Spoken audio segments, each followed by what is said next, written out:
साल 2018 पाकिस्तान की टी20 टीम सिर्फ अच्छी नहीं थी, वो प्रैक्टिकली अनटचेबल थी।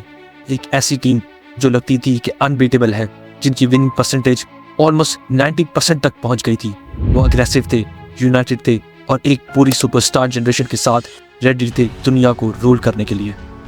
लेकिन अब फास्ट फॉरवर्ड सिर्फ 7 साल, वो फोर्ट्रेस गिर गया। टीम अब एकदम अनस्टेबल है, ह्यूमिलेटिंग डिफीट्स के बाद एक फुल ब्लोन आइडेंटिटी क्राइसिस में फंस चुकी है। सवाल ये है, ऐसा क्या हो गया? कैसे दुनिया की बेस्ट टी20 टीम इतनी जल्दी नीचे आ गई? इस वीडियो में हम करेंगे ब्रेकडाउन पाकिस्तान के राइज और कोलैप्स का।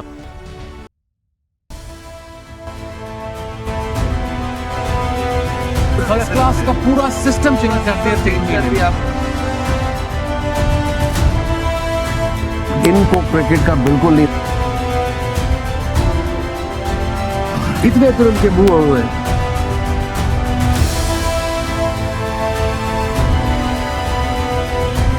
शुरू से फ्रॉड। ये भी हम समझते हैं कि परफॉर्मेंस नीचे गिर गई, इससे नीचे नहीं जा सकती।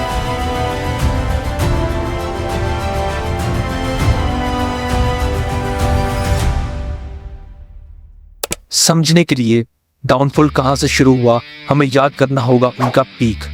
और 2018 था पाकिस्तान का एब्सोल्यूट पीक। 2018 में पाकिस्तान ने 19 टी20 मैचेस खेले और 17 जीते, मतलब एक अनबिलीवेबल 89.5% विन रेट। टी20 जैसे अनप्रिडिक्टेबल फॉर्मेट में ऐसी डोमिनेंस ऑलमोस्ट इम्पॉसिबल होती है। ये बिल्कुल भी लक नहीं था, ये एक फॉर्मूला था, एक ऐसा रिकॉर्ड जो आज भी याद है।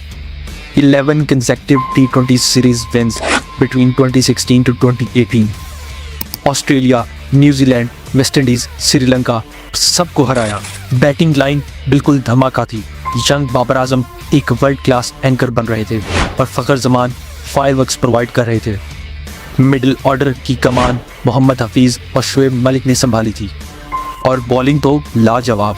शाहीन शाह अफरीदी जैसे यंगस्टर्स डेब्यू कर रहे थे और इमाद वसीम और शादाब खान लेग स्पिन दुनिया भर के बैट्समैन को कंफ्यूज कर रही थी। और सबसे बड़ी बात, ये इरा फील्ड हुआ था उनके 2017 चैंपियन ट्रॉफी के विन से, जब उन्होंने इंडिया को फाइनल में तोड़ के रख दिया। उस विक्ट्री ने उनको एक अनस्टेबल स्वैगर दे दिया। सरफराज अहमद के अंडर एक सेटल्ड स्क्वाड था, एक क्लियर स्ट्रैटेजी और एकदम फैमिली जैसी यूनिटी।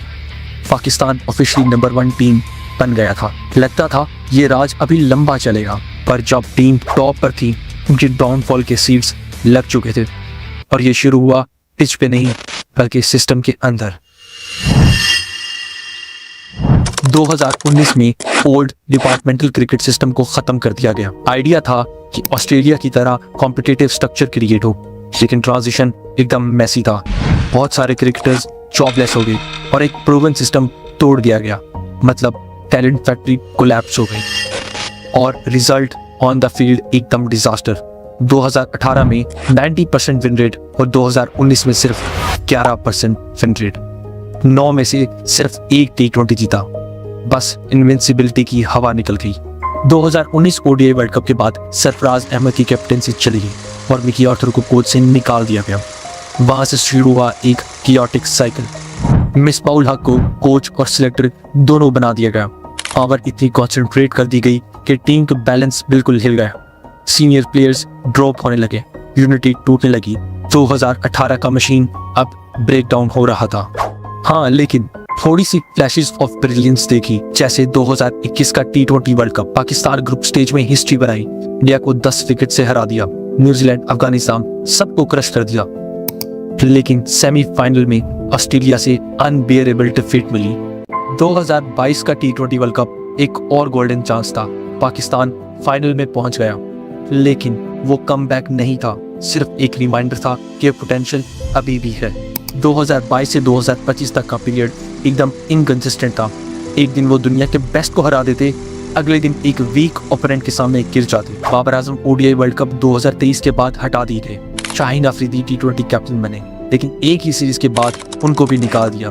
फिर बाबर वापस आ गए और उनसे और ज्यादा डिविजन्स क्रिएट हो गई। स्टेबल लीडरशिप बिल्कुल गायब हो गई। कोचिंग का भी सेम सर्कस था। फॉरेन कोचेस आते, निकाल दिए जाते, फिर कुछ और को ले आते। स्ट्रेटजी हर टूर में बदलती थी।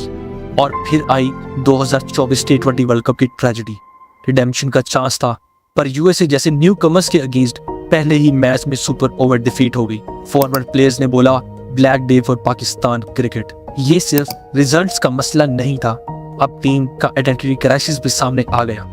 फेमस कॉर्नर टाइगर्स स्पिरिट गायब हो गया। 2025 में भी वही पैटर्न रहा, कभी एक बड़ा विन, कभी एम्बैरेसिंग डिफीट।